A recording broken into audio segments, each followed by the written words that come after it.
If you want to install Google Chrome on your Android TV, follow these steps for a quick and easy setup. First, make sure your Android TV is connected to the internet. Then, open the Google Play Store on your Android TV by navigating to the App section and selecting the Play Store icon. Once inside, use the search function to type Google Chrome using your remote or an external keyboard if available. If Chrome doesn't appear in the Play Store, don't worry, this can happen on some Android TV models. In that case, you can sideload the app by downloading the Chrome APK from a trusted source like a PK Mirror on a computer or phone and transferring it to your Android TV using a USB drive, or apps like Send Files to TV.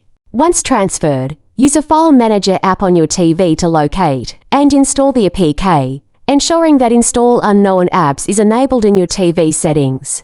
After installation, you can open Chrome from your App section and start browsing on the big screen.